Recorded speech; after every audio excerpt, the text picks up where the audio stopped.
We advise that the opinions and views of the hosts and guests do not reflect those of the station.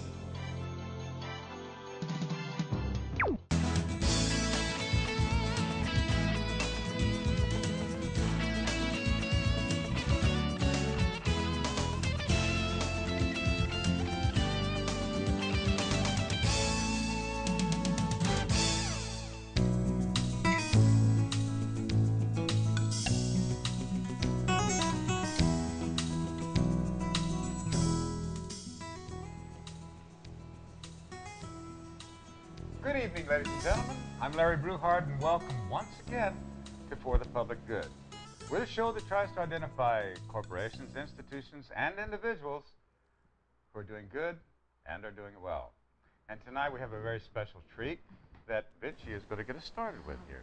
Okay, thank you, Larry. Our guest this evening is Robert Bobit Suntay, co-founder of the Carewell Community, a foundation dedicated to providing support, education, and hope to persons with cancer and their loved ones. And with him is Marie Ganir, a longtime Carewell member and volunteer. Carewell is the outgrowth of Bobit and his wife Jackie's experience with the wellness community in the United States. They are committed to enhancing the quality of life for cancer sufferers, which in turn enhances the efficacy of their medical treatment. Bobit and Marie, welcome to our show. Right, thank you. Thank you so for much having for us. coming. Thank Good you, evening. Marie. Thank you. I always like to start things off with finding out why people are where they are. And can you tell us a little bit of how things got started with you and your wife with the Carewell Sure. Center? Yeah. Well, you know, obviously it was one of those unexpected things. Jackie and I were living in Boston at the time. Jackie was an eye surgeon. She was finishing up her training at Harvard Medical School, and I was doing my PhD in education because I was a professional educator. When she started feeling some discomfort, so we had her checked at the doctor, and we found out she had advanced ovarian cancer.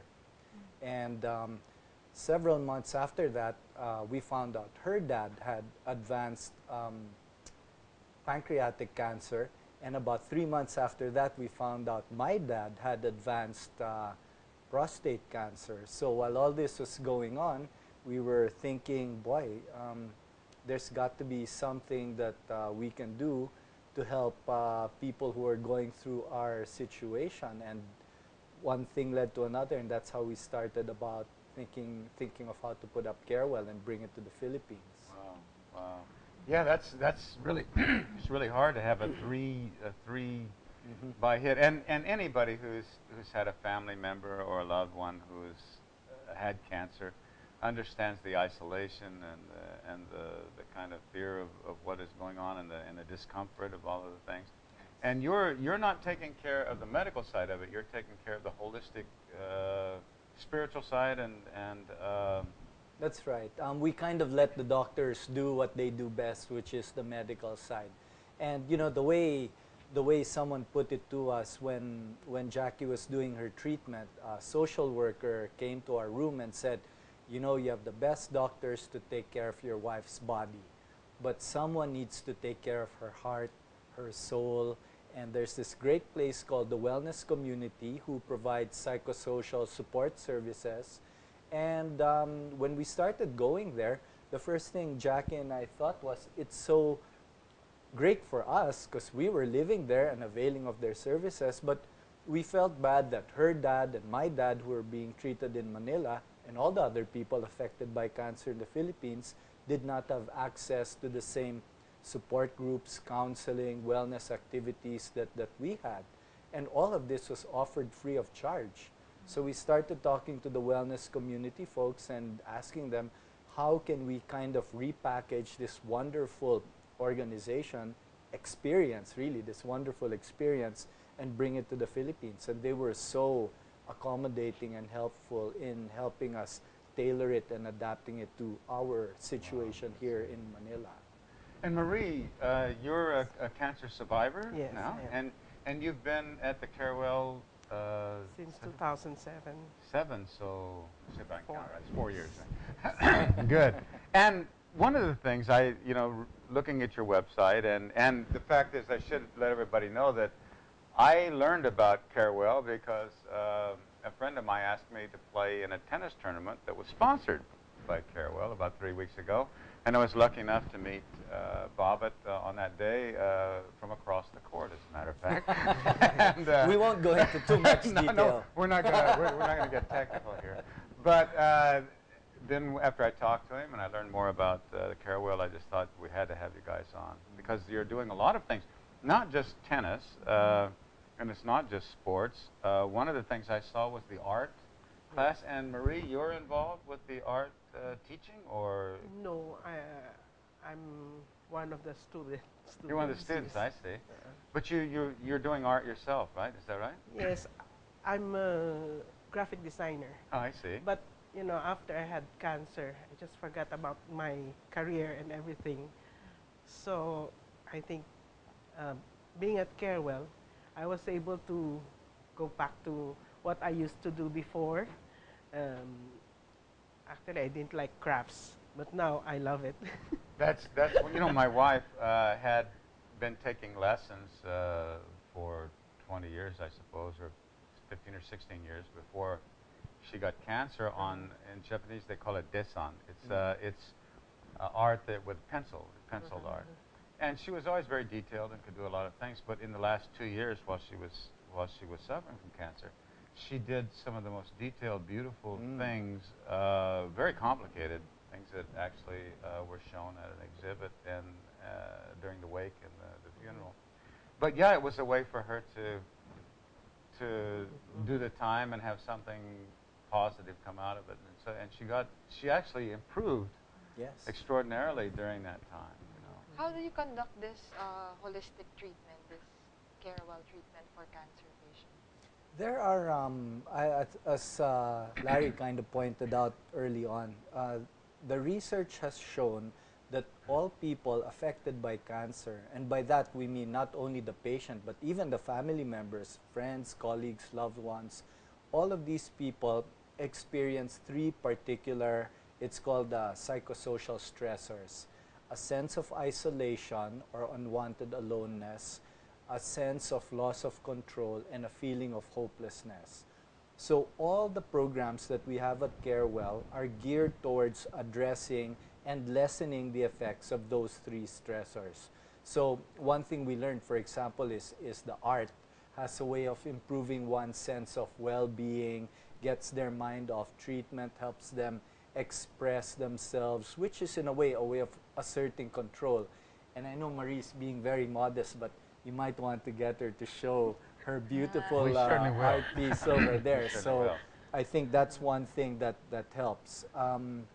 Marie, maybe you can speak a little bit about the Qigong also. We have wellness activities like Qigong. So I don't really do it myself, but Marie does. And the first thing I want you to do is tell me what Qigong is. There. That's a good one. There we go. Qigong is sort of getting good qi. Okay. Like the energy. Yeah, right. Energy. Yeah. So we learn how to concentrate and get good qi through our body and let out the bad qi through our Qigong master, Roger Simon, who is very kind enough to be our Qigong master for free. It's a volunteer. And it really relaxes you. So it's a kind of meditation, Yes. or It's a right. healing exercise.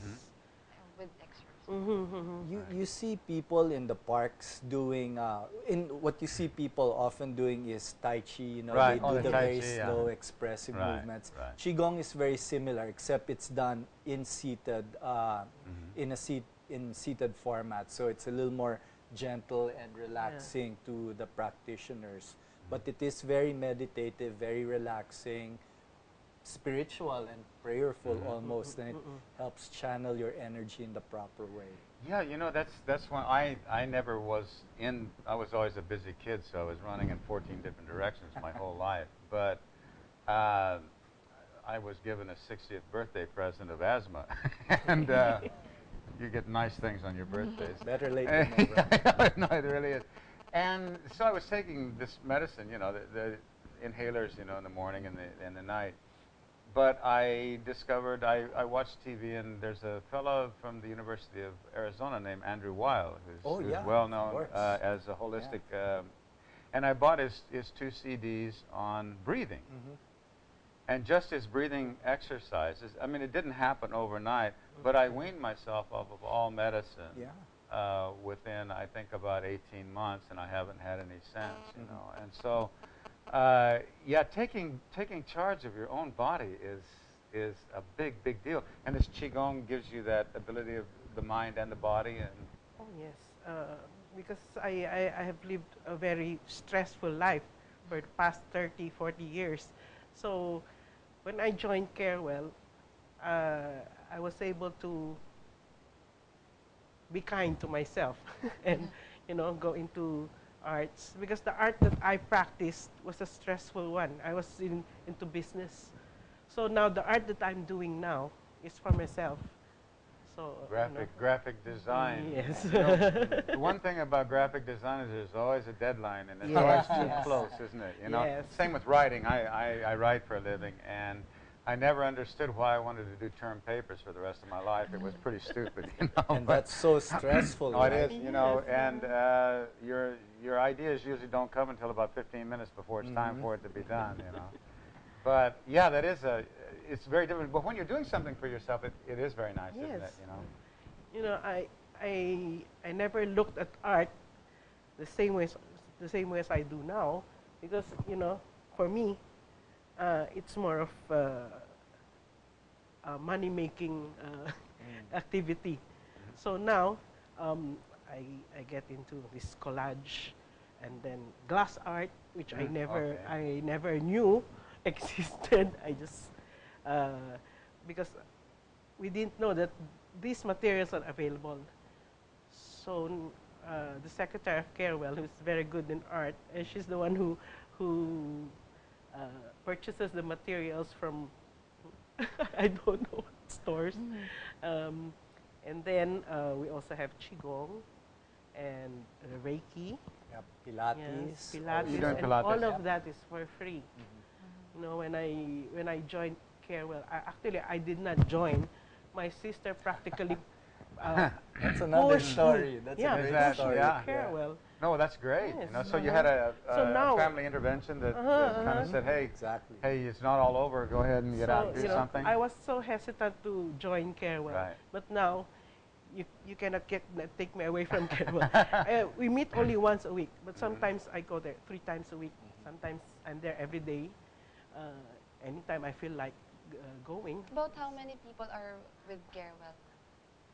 For the Tuesday group, we have between 10 to 20 regular members.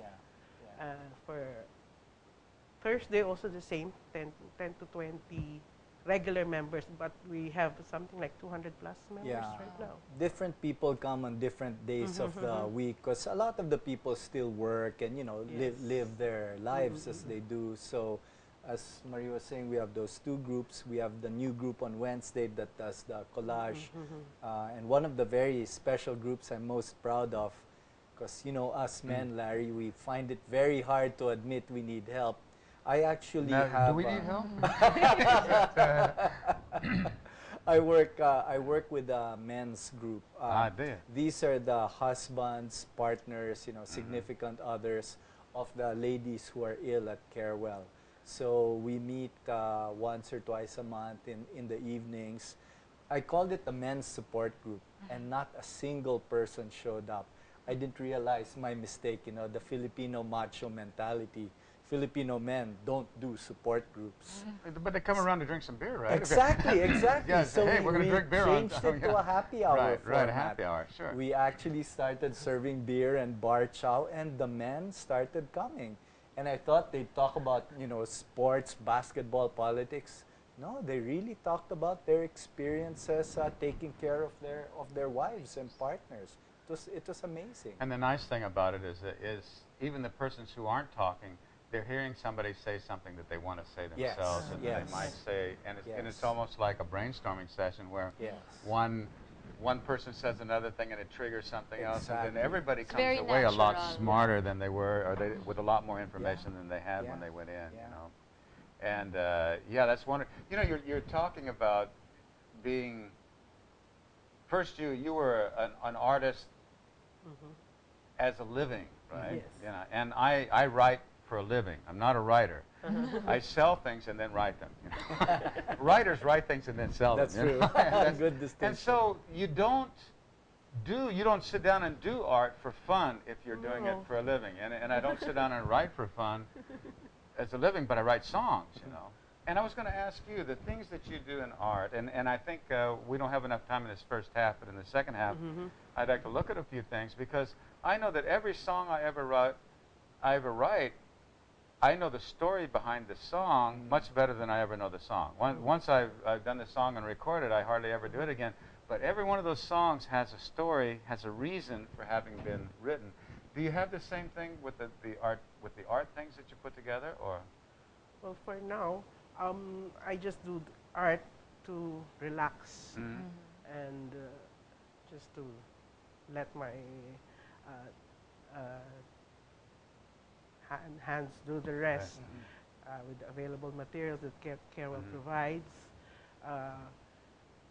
It helped me so much because I stay at home now, and you know, sometimes I feel restless. I want to go to Carewell and do my art. Okay. So it sort of made me look at art in a different perspective. So it's a release of some sort, Yes, or yes, maybe an entry maybe into something as well. No, that's And you great. know, there's this sort of a fulfillment without the financial side of it. Yeah. Yeah. No, that's one of the No things pressure. that I'd really like for everybody in the audience to remember, and we're going to put the www site up on the screen for you.